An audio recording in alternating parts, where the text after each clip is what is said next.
Hello everyone, this is doctor George Kuruvila. ഒരു പേരുമാറ്റത്തിൻ്റെ കഥയുമായിട്ടാണ് നമ്മളിന്ന് വന്നിരിക്കുന്നത്. കഴിഞ്ഞ ആഴ്ച ഒരു 36 വയസ്സുള്ള യുഎയിൽ വർക്ക് ചെയ്ത നേഴ്സ് എൻ്റെ അടുക്കൽ വന്നിട്ടുണ്ടായിരുന്നു.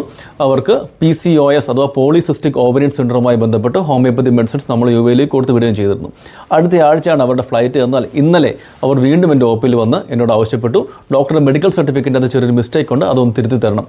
എന്താണ് അതിൽ ചേഞ്ച് ചെയ്യപ്പെടേണ്ടതെന്ന് നോക്കിയപ്പോൾ പോളിസിസ്റ്റിക് ഓവറിയൻ സിൻഡ്രോം അഥവാ PCOS എന്ന 93 വർഷം പഴക്കമുള്ള പേര് മാറ്റപ്പെട്ടിരിക്കുന്നു. ഇനി അതിന് PMOS അഥവാ poly endocrine metabolic ovarian syndrome എന്നായിരിക്കും അറിയപ്പെടുക. എന്താണ് ഈ PCOS എന്നത് PMOS എന്ന പേരിലേക്ക് മാറ്റപ്പെടുന്നതിൻ്റെ പുറകിലുള്ള കഥ?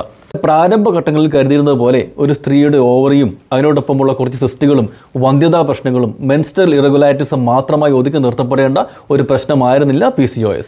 മറ്റ് ഗ്രന്ഥികളുടെയും ഹോർമോണുകളുടെയും പ്രവർത്തനത്തെ ബാധിക്കുന്ന ചില പ്രശ്നങ്ങളും ഈ PCOSന് ഉണ്ടായിരുന്നു. ഉദാഹരണത്തിന് ഇൻസുലിൻ റെസിസ്റ്റൻസ് പോലത്തുള്ള ചില പ്രശ്നങ്ങൾ, മെറ്റബോളിസത്തെ അഫക്റ്റ് ചെയ്യുന്ന അമിതവണ്ണമൊക്കെ ഉണ്ടാകുന്ന ചില പ്രശ്നങ്ങൾ ഈ PCOSന് ഉണ്ടായിരുന്നു. ഡെർമറ്റോളജിക്കലായിട്ടുള്ള ചില പ്രശ്നങ്ങൾ, തൊലിപ്പുറത്തുണ്ടാകുന്ന ചില പാടുകൾ, പിഗ്മെന്റേഷനുകൾ, ആക്നെ പോലത്തെ കാര്യങ്ങൾ, അമിതമായ രോമ വളർച്ച, ഇവയെല്ലാം നമുക്ക് ഈ PCOS ഉണ്ടായിരുന്നു. അതുകൊണ്ട് ഓവറിയിൽ മാത്രം നിർത്തപ്പെടേണ്ട ഒരു അസുഖമായി ഇനി അതിനെ കാണാൻ കഴിയില്ല. അതുകൊണ്ടാണ് ഈ പേര് മാറ്റത്തിലേക്ക് മുമ്പോട്ട് വന്നിരിക്കുന്നത്.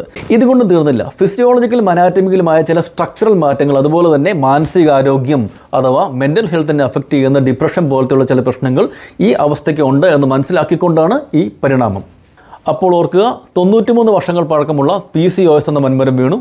ഇനി PMOS, poly endocrine metabolic ovarian syndrome. Thank you.